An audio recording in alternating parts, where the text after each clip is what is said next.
Moving on to 72, our final two remaining on the show. We have another guy that was on everybody's list here. That he came in at 48 on Andretti's list, 86 on Mongoose's list, 79 on JC's, and he came in at 92 on mine. And he had 99 points overall, and that is the Big Show. And I know that our good friend of the show, beautiful Bobby Winters, he's going to shut the show off at this point because he can't stand the Big Show. But just a guy that came in with an insane amount of charisma and, literally won the title in WCW right away. First match, first night, and then career looks like it's going to be skyrocketed. Like they build him as like Andre's son for a little bit.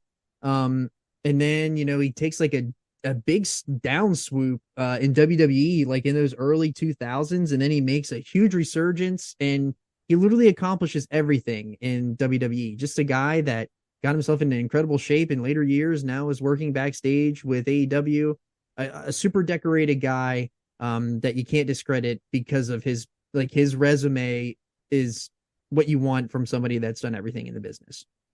Yeah, man, his list of accomplishments is incredible when you look back on it just on paper. But I mean, like you said, man, he peak in his debut match? I mean, it's crazy to think about that, right? I mean, it's crazy to think about that. But the fact another guy, Hogan brought in. I mean, Hogan found the guy, brought him in. I never liked him in the NWO. I never thought that was the right fit.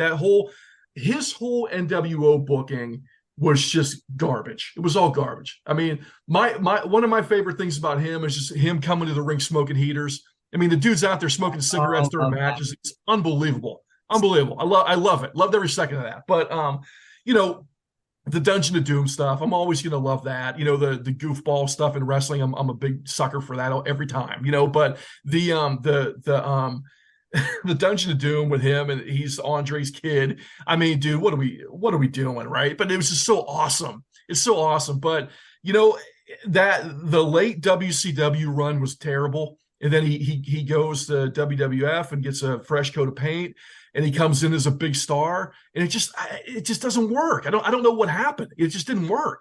But then he ended up, like you said, having a really good run later on. But I mean, look, man, hats off to the guy. I mean, 20-year career, 30-year career, you can't beat it. I mean, he fed his family for 30 years off of pro wrestling, and he was treated like a pretty big star for most of that, but you know. I don't know, man. Was it something where we all overrated him? I don't know. Did he just not, did he not grow the way we thought he was going to grow in a ring? I don't know. Maybe we all just overrated that guy from the get-go. I don't know. Yeah. And for the observer stuff, he has a lot of the bad stuff that Dave likes to throw in there. But he was rookie of the year in 96. So he was also the 12th Grand Slam champion, and he was the 24th Triple Crown champion in WWE. So like the guy's literally done everything that you can think of in terms of WWE world. Like he's done it all. So hats off to him. Yeah, if you're looking for a match to watch with him, I mean, I gotta say it. You got to go watch the Monster Truck Sumo match, Halloween Havoc '95, where they're on top of Cobo Hall, him and Hogan with the monster trucks welded together. It's so awesome. Go check that out. Yeah, the other one that I think of too is whenever Brock Lesnar superplexed him off the top rope on a SmackDown in the ring exploding. That's the first time that happened. I remember watching that when it aired live whenever I was a little kid. Like I thought it was the greatest thing ever. Awesome. But yeah, good stuff.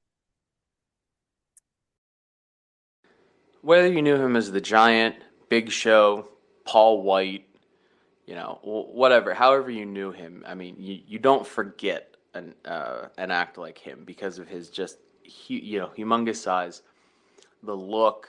I mean, he was a modern Andre, right? That's what he was supposed to be, and whether he panned out to be all of that or not, that's for other people to decide. But in a time where there wasn't that guy early in his career, or there were people later in his career who were also huge people, I still think he was the most enduring. And yeah, you can complain about his flips and good guy this week, bad guy next week, blah blah blah blah blah, and that's booking. That's not necessarily him.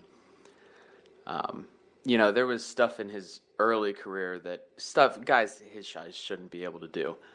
And obviously, being that big takes its toll on his body much faster than someone smaller, and he had certain things. But in looking back at it, he was one of the early people who made John Cena for that U.S. title match back in the day, and